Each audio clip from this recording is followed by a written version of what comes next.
Okay, so in the last class, we were discussing variants of stochastic gradient descent. Um, because in practice, what you use is not vanilla stochastic gradient descent, but other approaches which are designed to achieve a faster convergence rate. And sometimes it just gives a better generalization error. Now, most of these algorithms have a strong theoretical foundation, and convergence rates for pretty much all of these algorithms are known. But convergence rates in theory is one thing, but what is actually used in practice is something else. Right? And we'll look at that in a little more detail. So we started with the vanilla stochastic gradient descent, wherein Wt plus 1 is just Wt minus some learning rate times the stochastic gradient evaluated at Wt. And note that this is just standard gradient descent. If you take, um, say, a batch size equal to the entire training data set. Right. So stochastic gradient descent is just a special case, or vanilla gradient descent can be thought of as a special case of stochastic gradient descent. So pretty much everything that we do today will hold true for not just stochastic gradient descent, but also standard gradient descent. All right. So in the last class, we wanted to think of ways to improve stochastic gradient descent. And the intuition that we had was, suppose we use Newton's method, which is a second order method using the Hessian.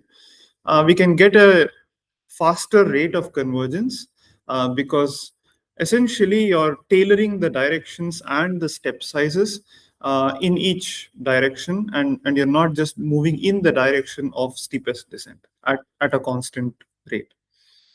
And the reason why Newton's method is better than standard gradient descent is because you're not just making use of the first order derivatives. The second order derivatives also tell you the rate of change of the gradient, which amounts to telling you what the curvature is along different directions.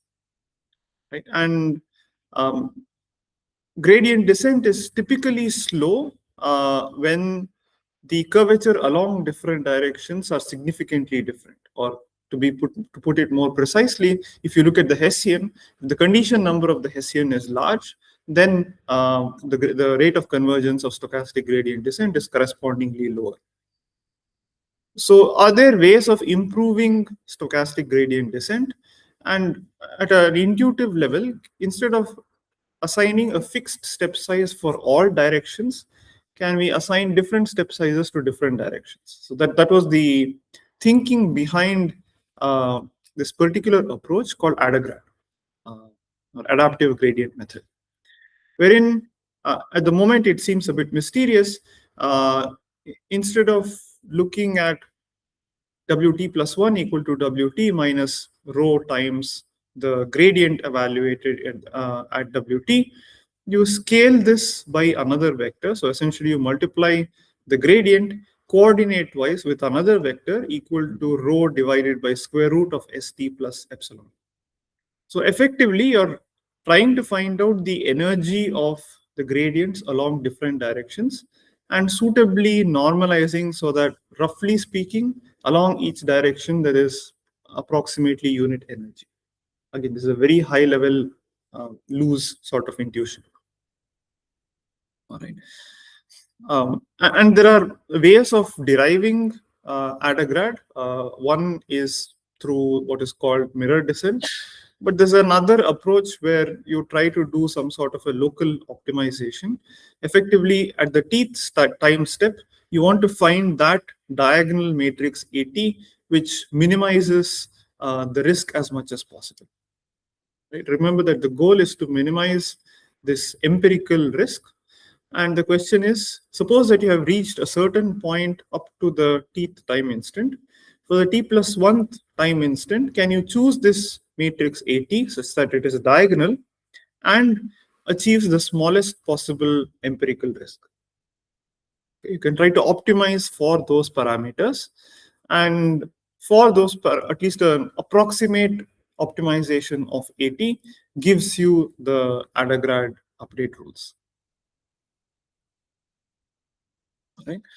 So basically what you do is, we call that in Adagrad, we store a vector st, which is st minus 1 plus the energy along each direction for the gradient. So Bt is the gradient of, or stochastic gradient evaluated at Wt. All right.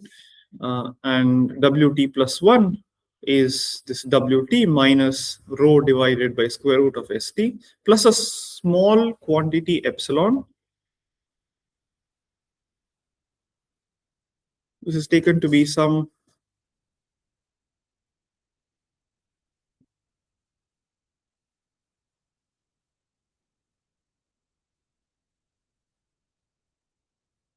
a very small number, maybe 10 to the minus 6 or 10 to the minus 7 or so, just to ensure that the denominator is never equal to 0.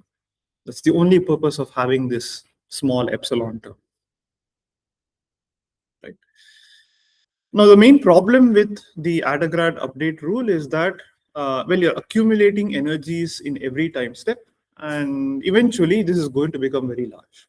So the learning rate is going to vanish as t becomes large, and which means that after some point, the Adagrad update rule isn't going to move anywhere. It's just going to be stuck at some particular point. Right. So a solution was proposed for this, and that's called RMS prop, wherein you also include a damping or a forgetting factor. Instead of accumulating all of the previous energies of the gradients, you set a beta which is between 0 and 1. Typically, beta is taken to be something very close to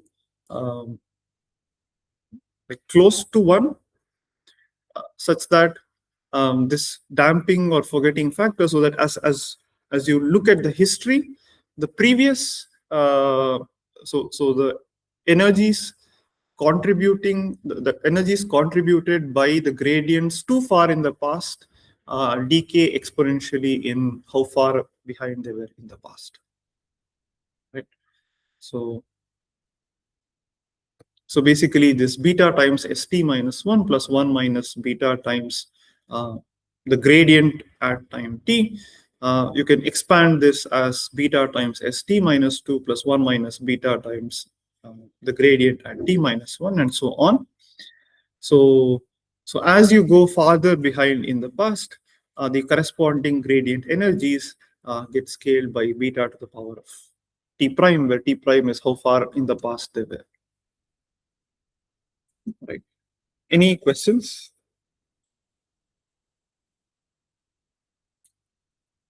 Okay. So this is one particular approach wherein you assign, loosely speaking, you assign different learning rates to different directions. So another approach that is commonly used to improve the performance of stochastic gradient descent is what is called the momentum-based approach, wherein you not just wherein you don't change the learning rate along different directions, but the direction itself is changed depending on the previous iterates. So essentially, in Adagrad and in RMS prop, you are changing the learning rates based on the history of the gradients. Right now, you're changing the direction based on the history of gradients.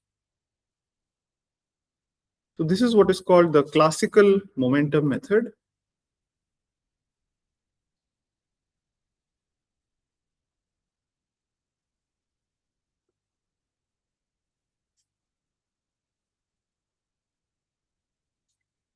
Wherein you essentially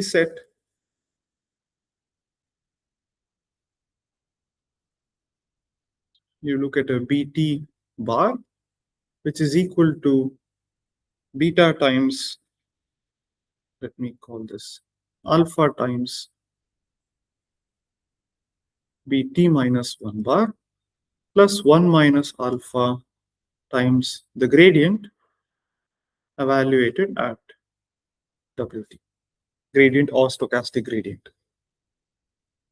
All right, and Wt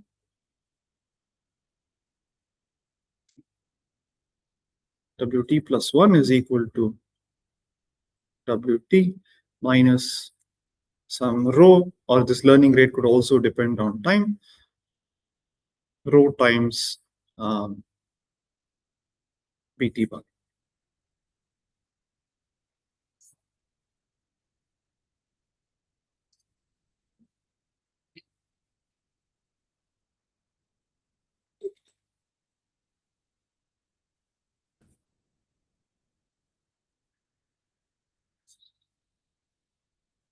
So this is, let's maybe expand this quantity out to see what Bt bar exactly is doing to the update itself. So this is equal to Wt minus rho times Bt bar. So it's Wt minus rho times alpha B bar T minus 1 plus 1 minus alpha F prime of Wt, which is equal to Wt minus rho times alpha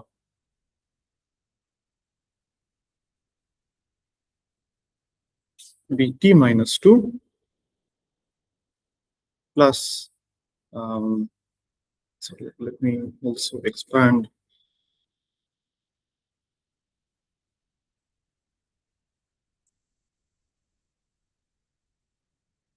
Right, okay. Let's instead.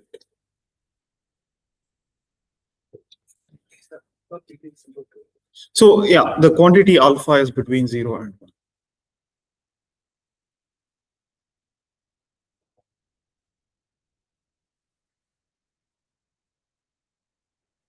All right. And in fact, a lot of the time, alpha is taken to be something that is very close to 1, 0.9 or 0.95 or so. So this is equal to Wt minus rho times alpha times B bar T minus 1 plus 1 minus alpha times F bar of Wt.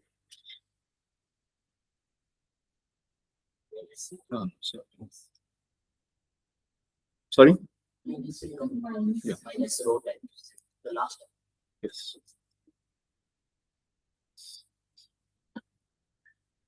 Right. So in essence, the direction at the current step, so given Wt, right? So you have Wt and the direction of the gradient is, say, F bar of Wt or F prime of Wt.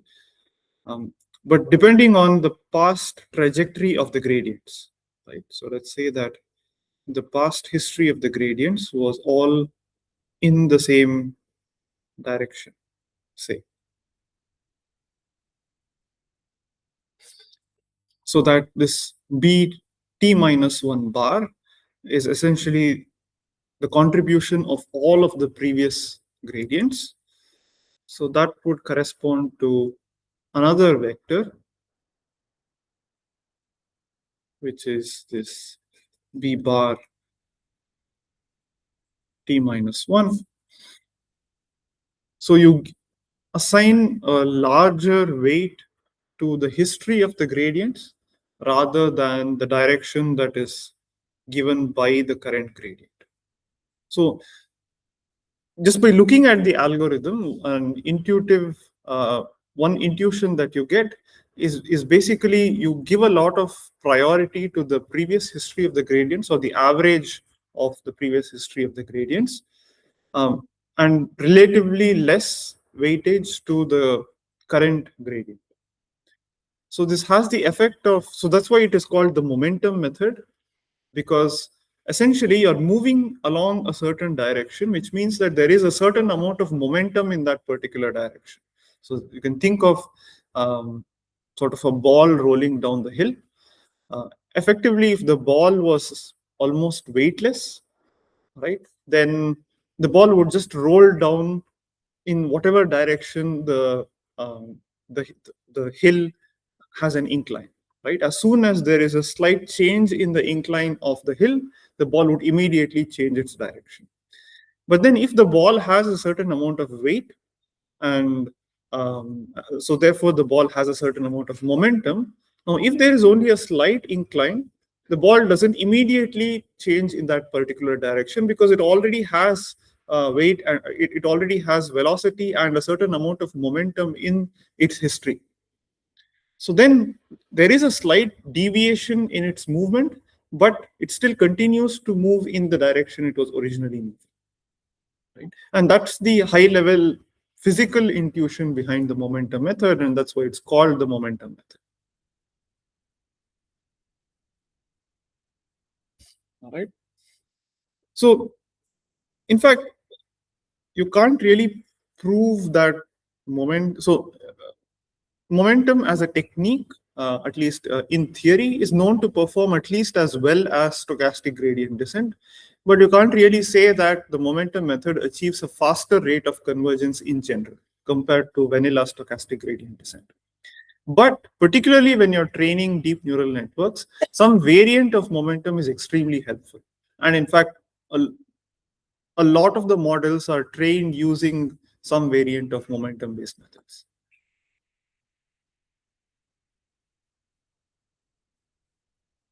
Okay. Now, so right now we've seen two classes of approaches. One is the Adagrad RMS prop approach, where you change the learning rate, and the momentum approach, where you change the direction. Essentially, you maintain a history of the directions, and um, you assign the next direction to move in based on the past history of directions you are moving in. So one of the most popular algorithms used for training deep neural networks is the Adam algorithm. It's basically just Adagrad with momentum.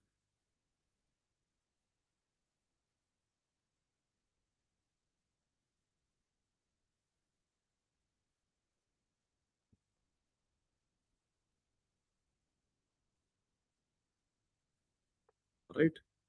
And that's in fact how it gets the name.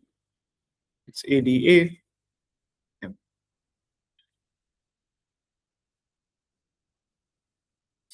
So we'll see a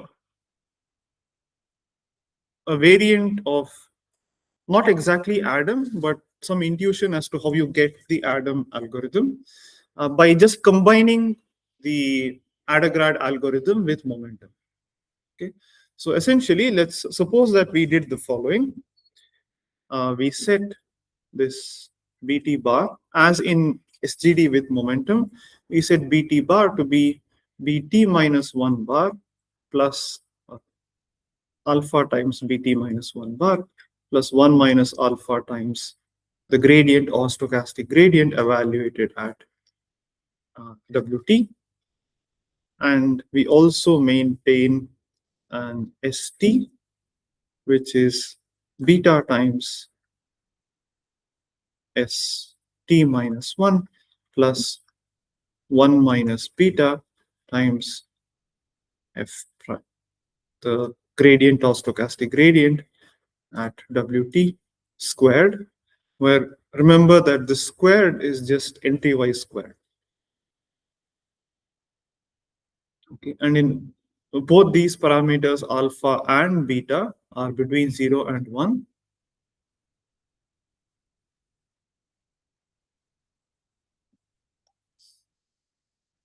And typically, you take alpha equal to something like 0.9. So these are the default values, for example, that are used in PyTorch. So alpha is 0.9 and beta is 0.999. So you typically take beta to be larger than alpha um, and these are the default values, and generally this just works well. You don't have to tune these alpha and beta in practice. Okay, so you maintain these two parameters, and the Adam algorithm is just a, or this is not exactly the Adam algorithm, but if you just combine Adagrad with momentum directly, then you would simply get WT is, or WT plus 1 equals WT minus some learning rate divided by square root ST plus epsilon times BT bar. Okay, and remember that when you do square root and 1 divided by square root of ST, you're doing this coordinate wise.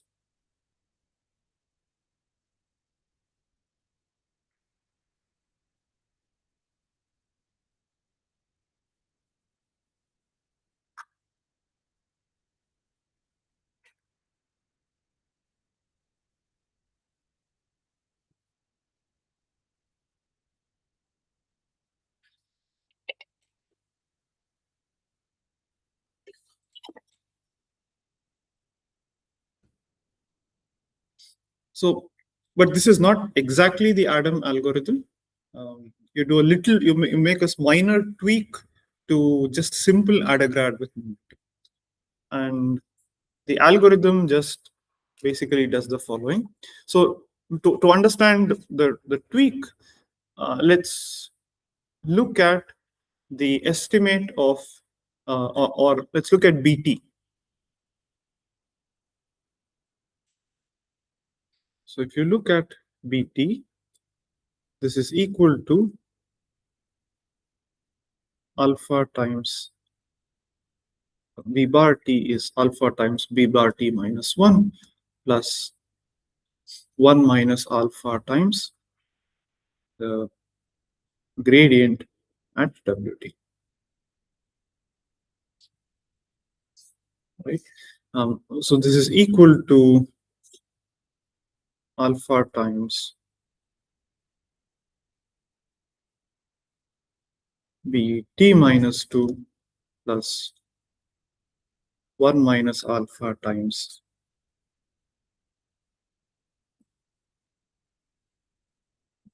gradient of WT minus 1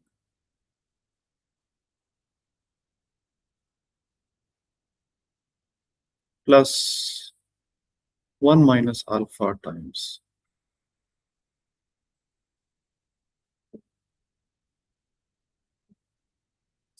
gradient of WT. Yeah. Okay.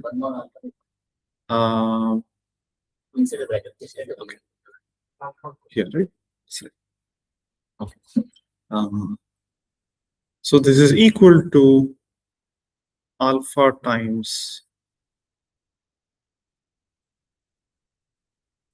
let's write this down. So alpha square B bar T minus 2 plus 1 minus alpha times gradient at T minus 1 plus 1 minus alpha. Yes, there should be an alpha here. 1 minus alpha times gradient of WT.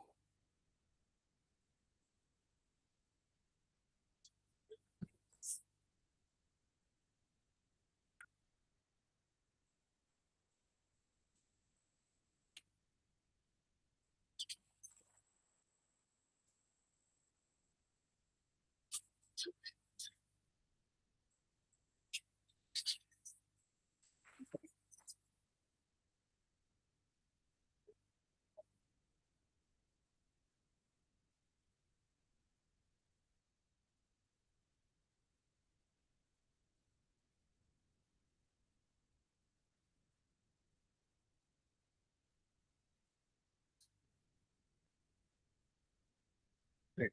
So this is equal to, I mean, if I write it down, so this, I can write this as 1 minus alpha times the gradient at WT plus 1 minus alpha times the gradient at Wt minus 1 plus 1 minus alpha times alpha square times the gradient at Wt minus 2 and so on, right?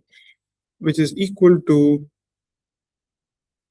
1 minus alpha times the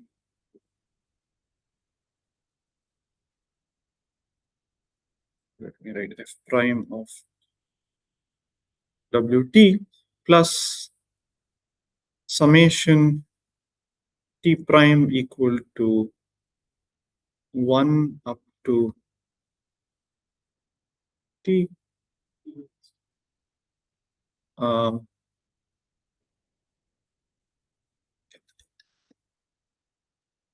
alpha to the power of,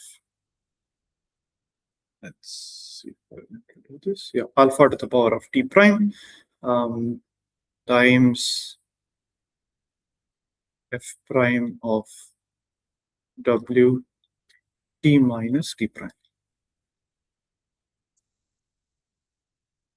right?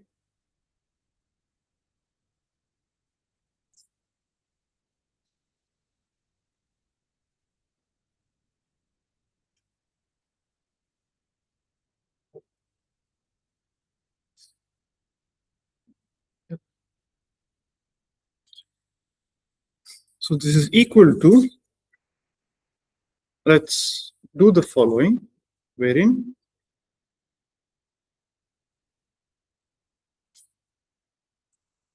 so let's see what happens when you're close to convergence. So we are somewhere close to the point of minimum. And let me write this f prime of W t minus t prime as the following. So it's equal to f prime of Wt plus an error vector that depends on t minus t prime.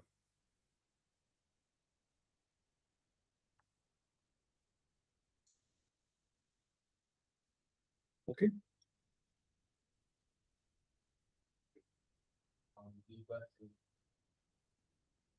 I'm sorry. Yes. So you said b bar 0 equal to 0. So you initialize b bar with the 0 vector. Maybe I should have explicitly said that somewhere. So b bar 0 is equal to the 0 vector. And the same holds true for st, right? So S0 equal to the 0.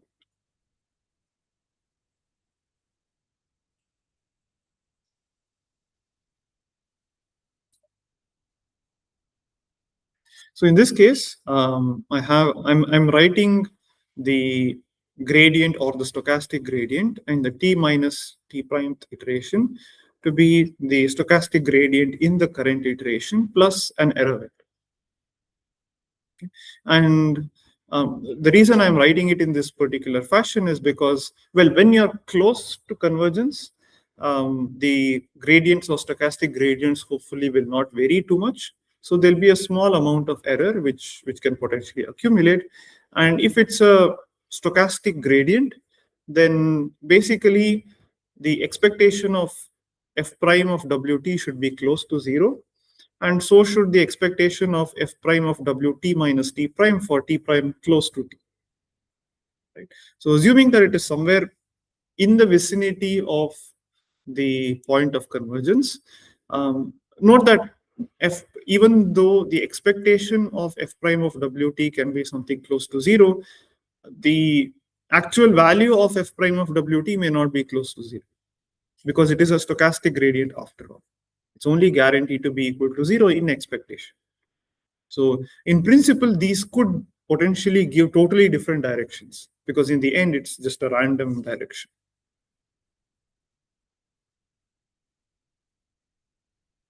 Okay, so let me write it in this particular fashion and look at Bt bar. So this is equal to 1 minus alpha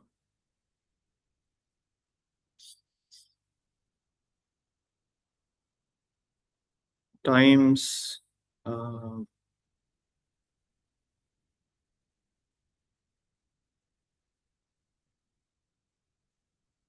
there's something I'm missing here.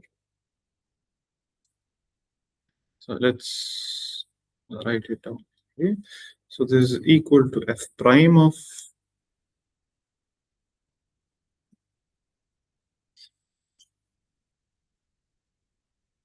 Wt times 1 plus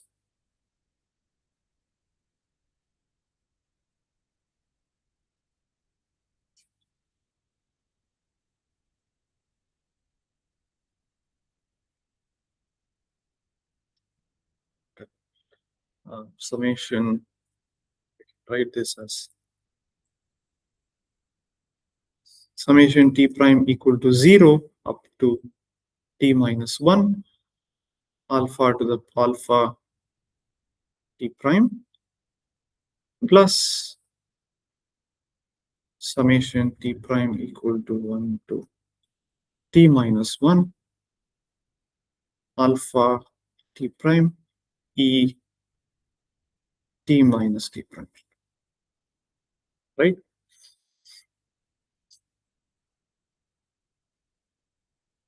What is this quantity equal to?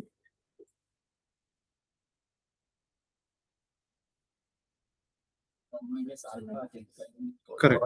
So this is 1 minus alpha times the gradient Wt times 1 minus alpha power t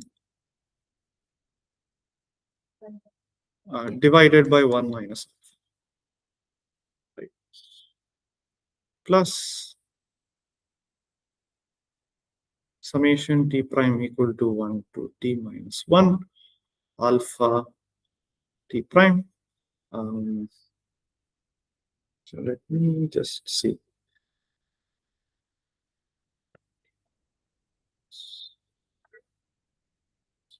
I'm just looking at the notation to see where I should be starting from. So in fact, the limits should go from t prime equal to 1 to t, because the first step I'll be taking the gradient at w0. So it should go all the way to w0. So this should be summation t prime equal to 0 to t. So this should be 1 minus alpha to the power of t plus 1 by 1 minus alpha plus some quantity t minus t prime. All right. Which one?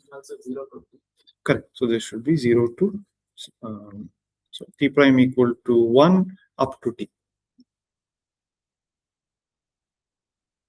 The reason why this summation goes from 0 to t is because I have combined this first term along with the rest.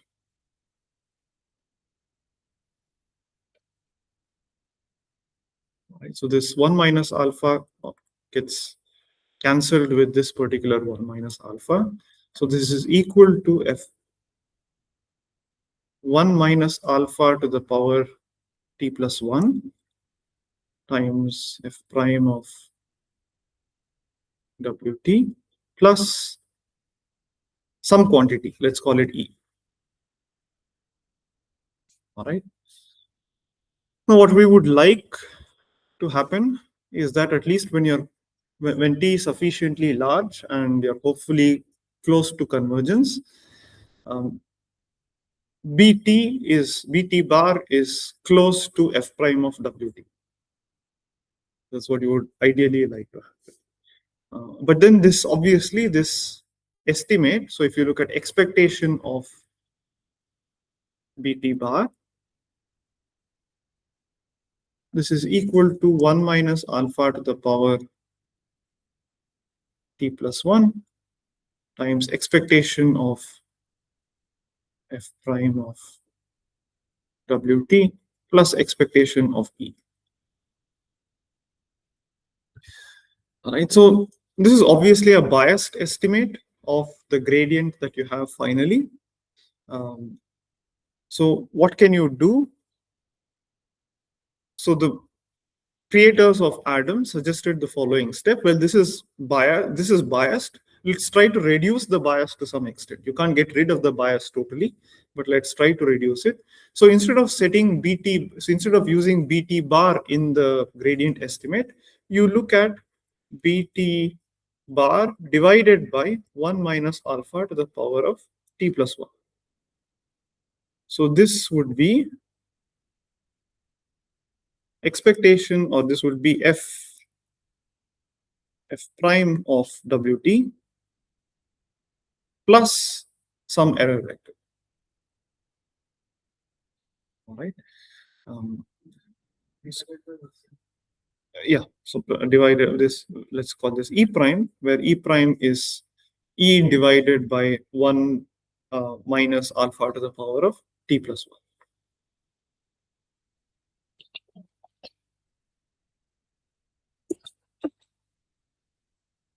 So the Adam algorithm effectively just combines Adagrad with momentum with an additional debiasing step. It doesn't completely get rid of the bias, it but the intuition is that you try to reduce the bias as much as possible. And this the same problem occurs not just for the momentum or the BT bar, but it also holds true for ST. And you do the same thing. So you set, so the Adam algorithm is the following. So you initialize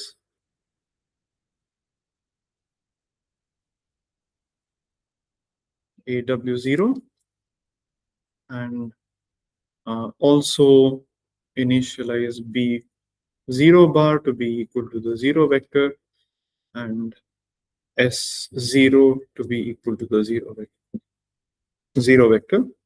And for t equal to 0, 1, 2, 3 up to t minus 1, you do the following. You first set Bt, maybe notation isn't okay, yeah, Bt to be equal to, I should call this maybe p minus 1 and s minus 1. So Bt plus the gradient or f prime of Wt. There should be alpha and 1 minus alpha.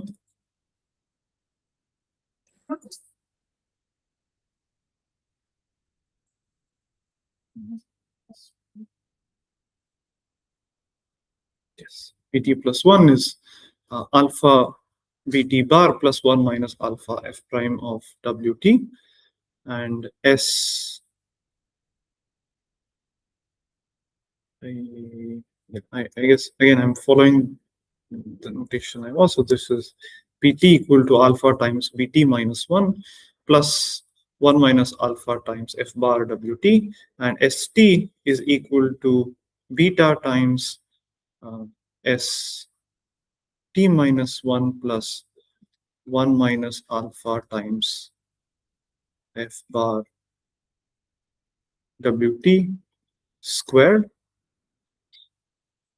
and you set Bt hat to be equal to Bt bar divided by 1 minus alpha to the t plus 1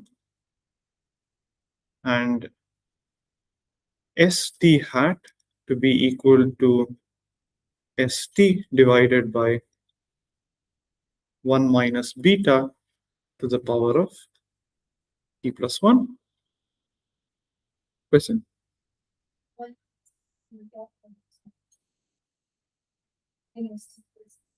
In S, yeah, sorry.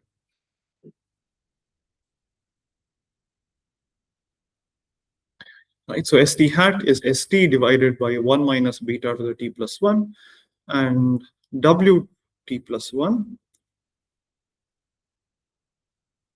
is, as before, it's equal to wt minus some learning rate divided by square root of st hat plus an epsilon times bt hat.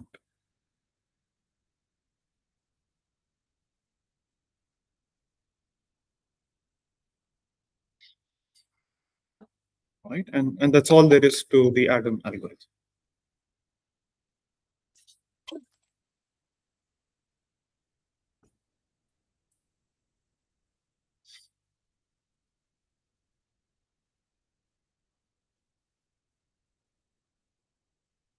So, with some facts about the Adam algorithm. So, this was proposed in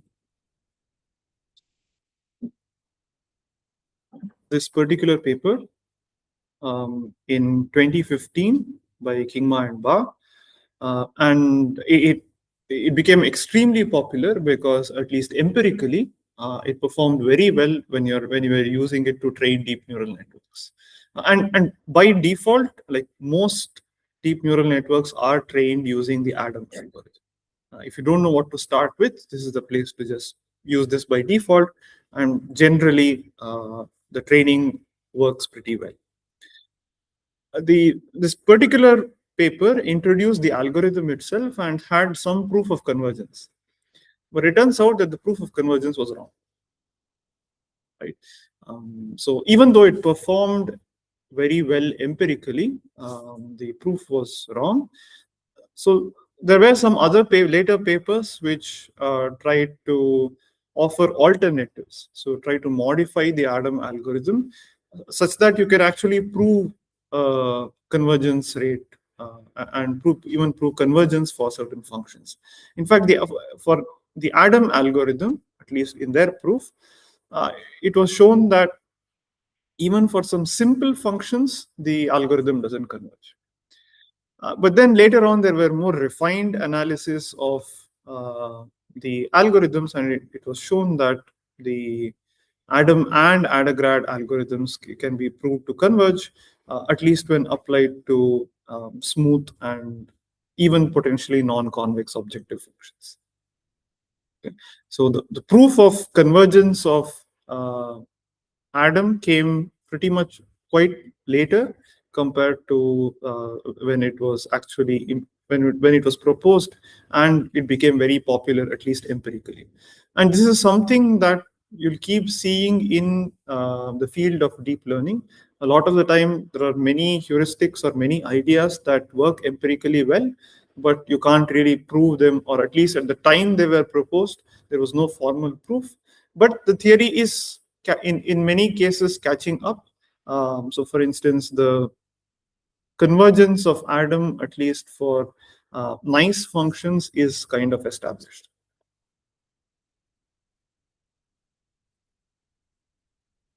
All right. Any questions?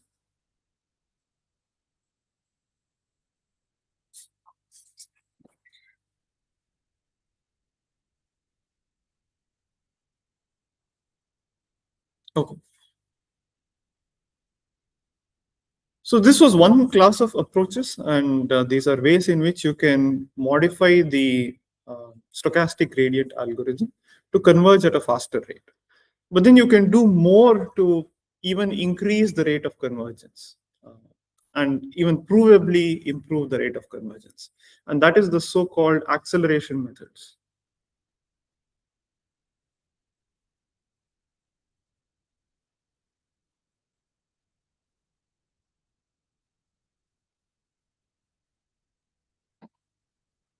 So this is a class of approaches which, at least on the face of it, will look like a variant of the momentum-based approaches, but can potentially give you a much faster rate of convergence, and they are typically used in practice. So recall that in the momentum approach, we set b bar t to be equal to some alpha times b bar t minus 1 plus 1 minus alpha times the gradient or stochastic gradient at Wt, right? Now, there's something that looks very similar to this, which is so this was the standard momentum.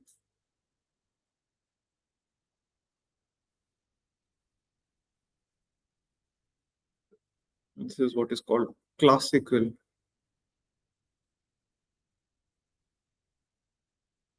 momentum. But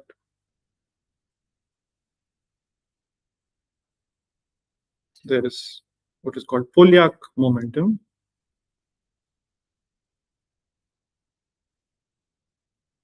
also called the heavy ball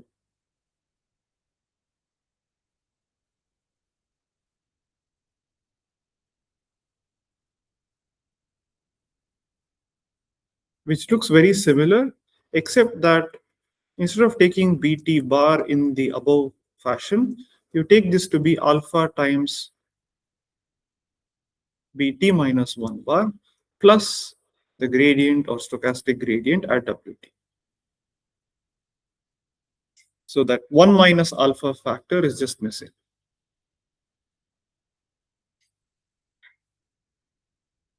All right. Now, this can make, at least qualitatively, it can obviously make a difference, particularly when alpha is close to 1. Right? That's what we said. We said that alpha is some quantity that is close to 1. And in the earlier momentum-based approaches, if we set alpha to be something that's very close to 1, then this contribution is actually pretty small, whereas this contribution is fairly large. Whereas in this Polyak momentum or the heavy ball momentum approach, the coefficient of the gradient is always equal to 1, but then the contribution due to the past is something that is less than strictly less than 1. But then if alpha is close to 1, then it's pretty close. So you take some alpha that is very close to 1, something like 0.95 or so. And typically in the deep learning literature, when someone says momentum, it generally refers to the Polyak momentum approach. Right? So typically when someone says momentum, it is heavy ball momentum. And one way to look at this particular approach is to write down the update equations. So we have Wt plus 1, which is equal to Wt minus some rho times Bt bar, which is equal to Wt minus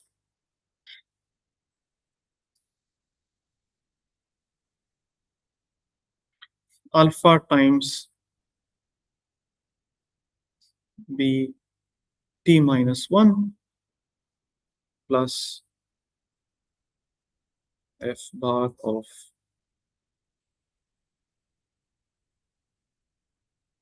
Wt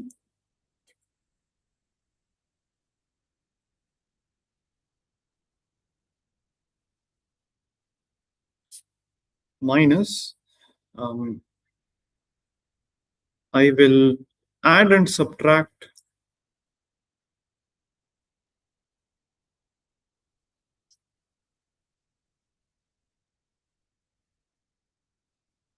Wt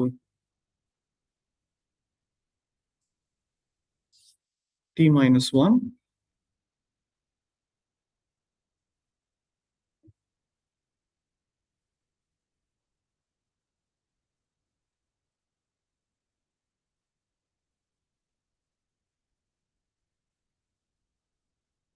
yep,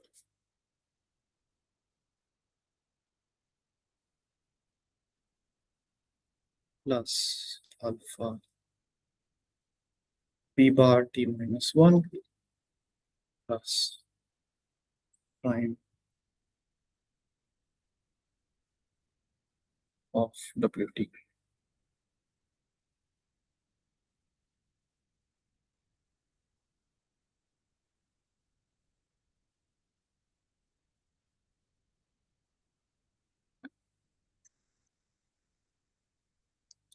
Let's see if I got this right. So it's Wt minus rho times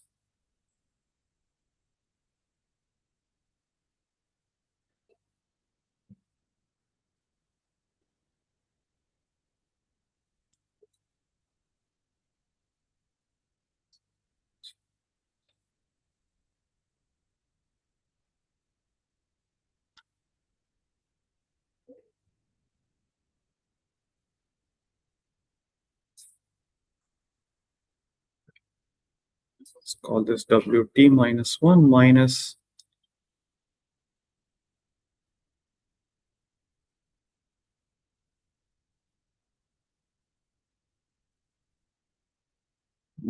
alpha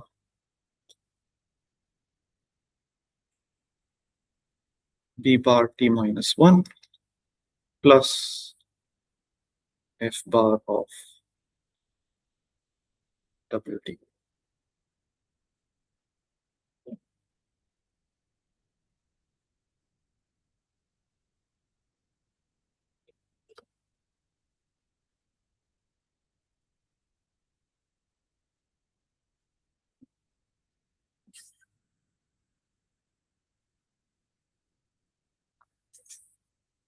Okay, and let's suppose that I take rho equal to alpha in this particular case. Then Wt plus 1 is equal to Wt minus rho times Wt minus 1 minus, this is what is this equal to? So this is equal to Wt minus 1 minus rho times b bar t minus 1. But what is this quantity equal to?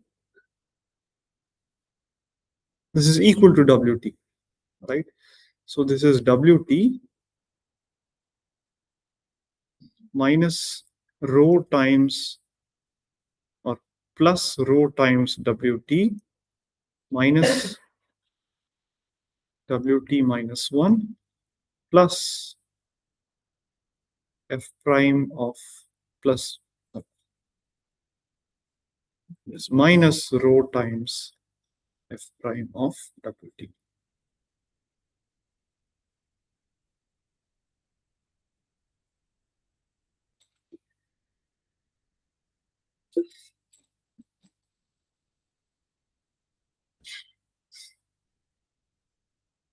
So this is a popular way of describing the momentum update equations, an alternate approach, which you will see in many references. So let's try to see a picture of what this is actually doing. Suppose I start with some Wt minus 1, and I now move to another point, which is Wt.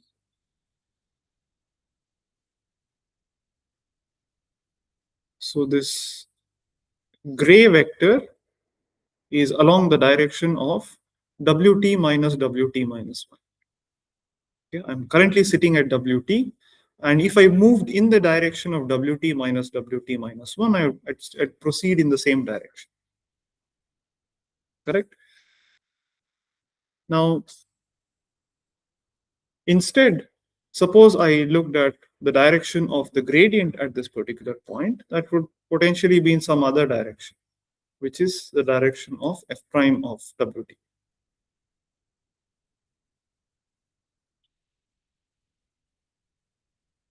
Right? So instead of, or let me call this negative of f prime of Wt, the direction of the negative gradient. So instead of moving just in the direction of the negative gradient, you still retain the momentum of the previous step. Right? So unlike the classical momentum method, where the movement direction was just governed by the average of, or some weighted average of the gradients in the previous history, in this case, it's a little more explicit. You're moving in the direction of Wt minus Wt minus 1, and you proceed with a certain in the same direction with a certain weight. So you have the momentum along the same direction, but then because of f prime of wt, that or negative of f prime of wt, you have to change the direction a little bit. So your next wt plus 1 would be somewhere in between. And it's called the heavy ball method because it's like a heavy ball rolling down the hill.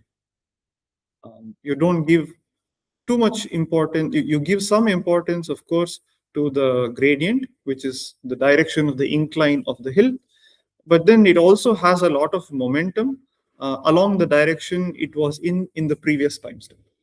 So it continues to move along the direction of the previous time step with a certain weight, which is equal to rho, and move in the direction of f prime, again with the same weight rho.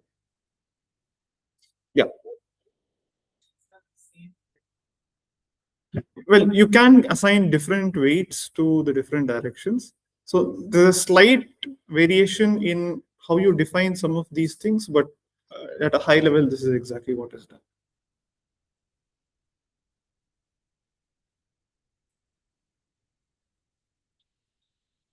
Any other questions?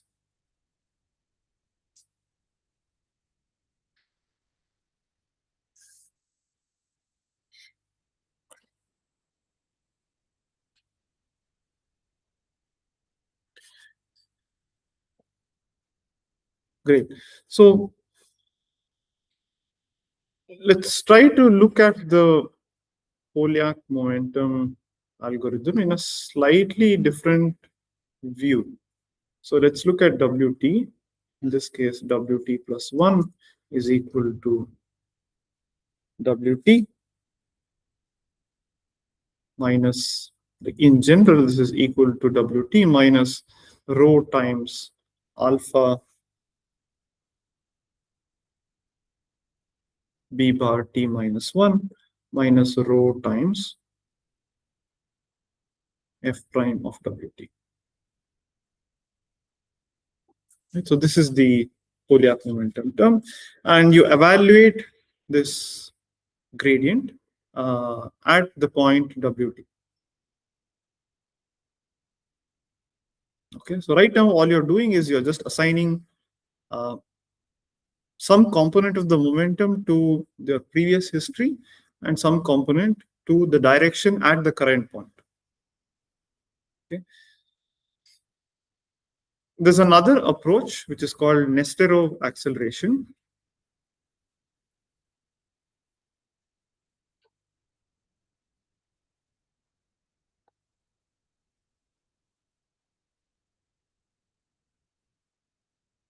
Which, so in this case, there were two directions to move in. One, the direction of your momentum, and the other, the direction of the gradient that is given to you.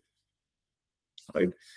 In Nesterov algorithm, you try to do something a little better. And in the end, what you do is you just move somewhere in between the direction of the gradient and the direction of the momentum.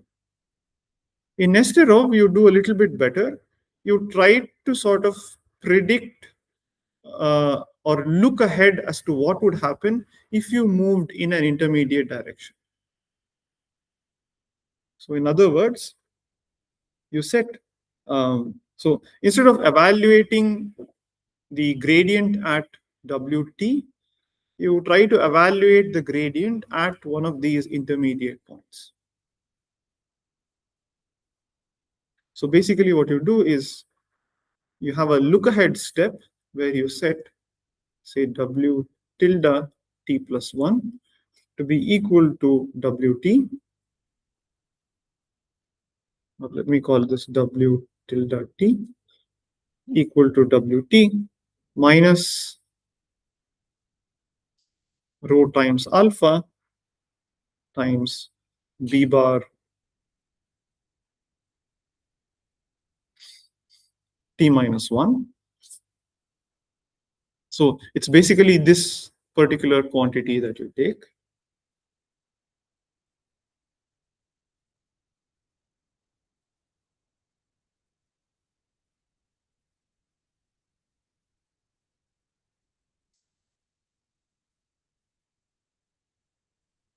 and you set p tilde t to be equal to the gradient evaluated at w t tilde.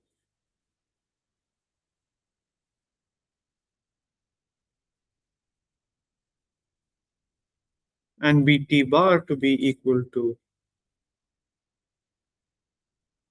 bt minus 1 bar alpha times bt minus 1 bar plus b tilde t. Okay, so effectively, like in the heavy ball method, we were taking bt bar to be alpha times bt minus 1 bar plus the gradient or stochastic gradient evaluated at wt. In this case, we take bt bar to be alpha times bt minus 1 bar plus the gradient or stochastic gradient evaluated at wt tilde, which is somewhere in between the direction of wt minus 1 and the direction of the gradient in the next step.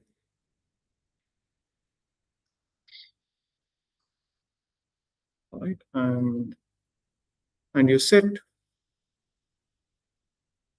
wt plus 1 to be equal to wt minus rho times bt bar.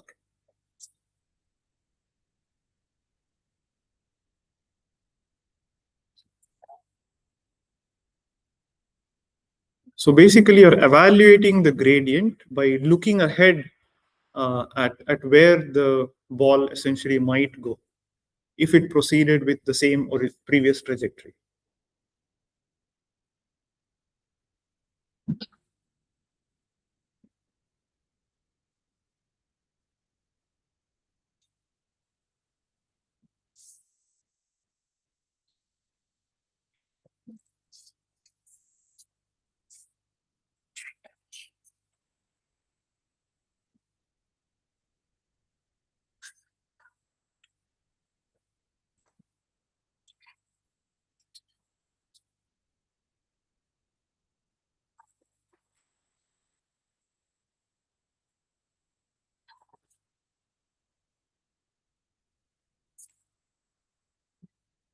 So why you look at all of these different methods, like acceleration and Poilievre momentum and so on, when you already have the standard and Adam optimizer or Adagrad or RMS prop.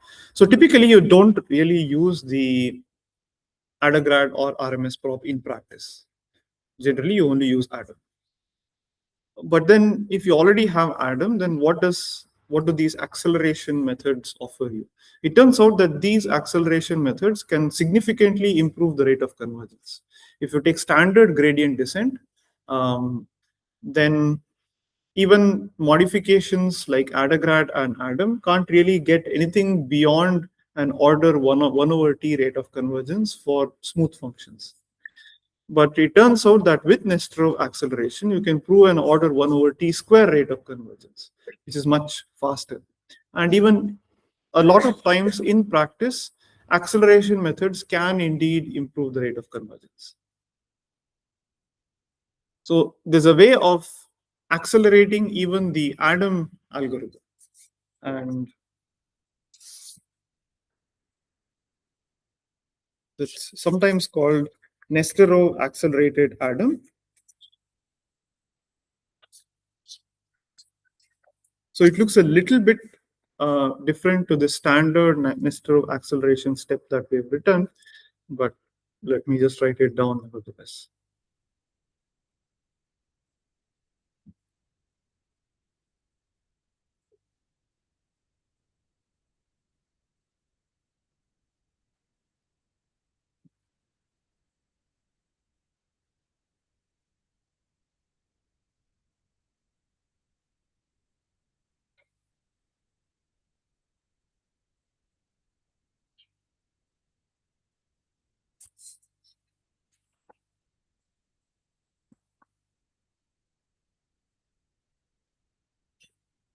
All right. So in this step, you first initialize these vectors. So you set S, you initialize a B0,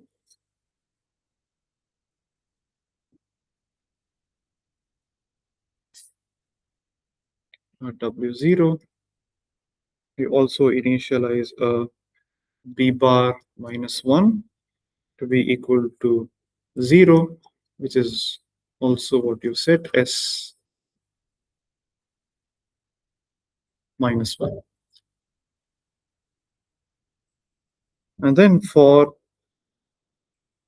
you also set these parameters alpha and beta.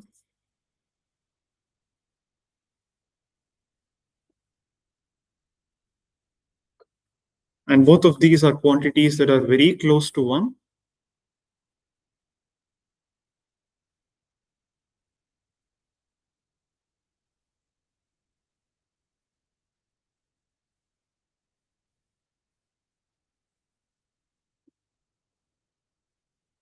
So first you set W,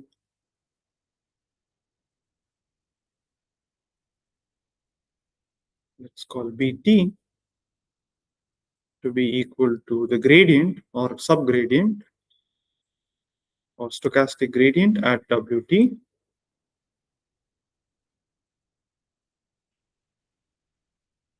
And you set B bar T to be equal to alpha times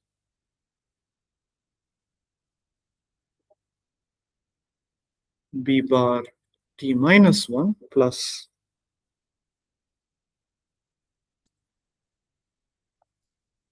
1 minus alpha times BT.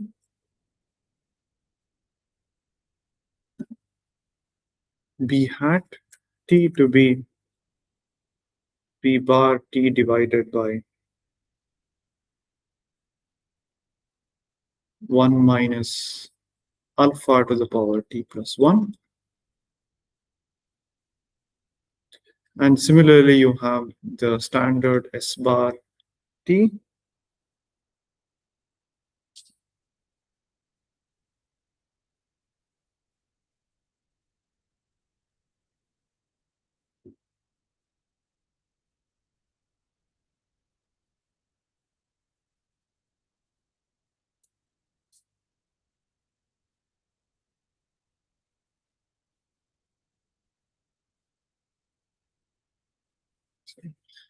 this should just, I think, guess this should just be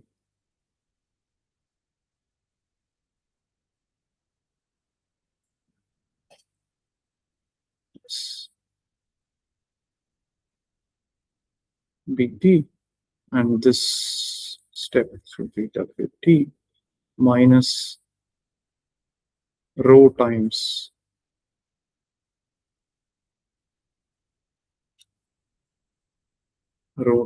alpha times PT minus 1 bar. So ST is as before, so it's equal to beta times S bar T minus 1 plus 1 minus beta times B T square.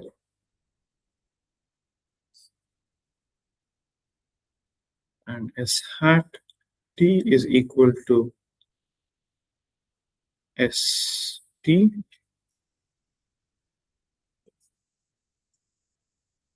divided by 1 minus beta to the power T plus 1.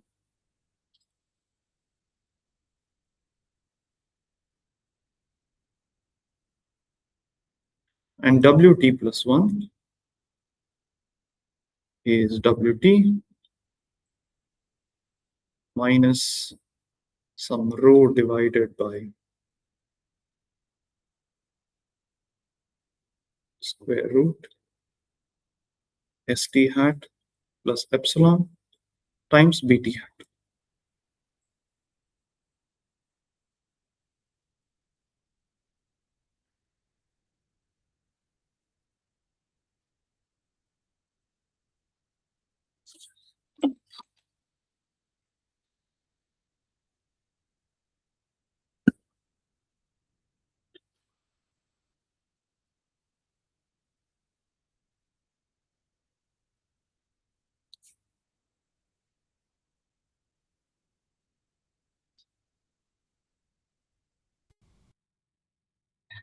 Right. So typically, when you use, let's say, when you call PyTorch, and you have these built-in functions for optimizers. You can choose the optimizer to be torch.optim.sgd or Atom and so on. And within that, you can also specify whether you want to use momentum, whether you want to use acceleration, and so on. And when you say select acceleration equal to true, or momentum equal to something, then essentially what is being done is that it's using, if it is Atom, then it's using Nesterov accelerated Atom. And let's say you're using SGD, with where you have parameters including momentum as well as acceleration. It's using the one with momentum or the one with acceleration. It's typically using Nesterov. So whenever you say acceleration, it's the implicit assumption is that you're using Nesterov acceleration. There are a lot of other minor details and there are small changes that one does when implementing many of these algorithms. But in general, they give the same benefits as the uh, as the form that has been given over here. All right. Any questions? Okay. So if not, I think this is a good point to stop. So right now we've seen a range of different optimization algorithms. So just to give a quick recap of everything that we've seen so far, we first started with the statistical learning problem where we wanted to design a classifier or a regression algorithm. And we saw that first from a statistical perspective. That is, if you want to design a classifier or a regression algorithm over a particular hypothesis class, then then it's good enough to do ERM or regularized ERM. And in order to solve the regularized ERM problem, you need to solve an optimization problem, which can be done using one of these approaches. So all of these approaches are low complexity, form reasonably well, and we've got some insight into their convergence for different kinds of functions, right? And we've also seen how do you compute the gradients. You use some form of reverse mode auto differentiation, and typically the backpropagation algorithm when you're using neural networks, right? So now, given all of this, we'll now start looking into the hypothesis class itself. So right now, we've implicitly assumed that there is some hypothesis class. In other words, there's some class of functions with a bunch of which are with a bunch of trainable parameters. And given this hypothesis class, we know how to optimize. We have a complete recipe for doing supervised learning for that particular hypothesis class. But now we want to know what's the right choice of hypothesis class for a given problem. So we'll first explore feed-forward neural networks or fully connected neural networks and their properties. And then we'll move into different other architectures of neural networks, starting from convolutional neural networks. So our main motivation along that line will be image classification. And we'll see that convolutional neural networks do much better than feed-forward or fully connected neural networks. Even among fully connected neural networks, we'll also explore, well, how do you choose the parameters of the neural network? We'll see that there's a trade-off between the depth and the width of the neural network. A wide neural network is actually good enough, but then because we don't have enough data, we'll see that we have to going for depth is more beneficial than increasing the width. And once we go there, we'll see that that is also not sufficient because we are still data limited. So instead, we restrict the number of trainable parameters even further, and that leads to architectures like convolutional neural networks. Then we'll go on along that line. We'll explore recurrent neural networks for sequence learning, and we'll then get into language modeling and many of the other problems. Okay, so let's stop here.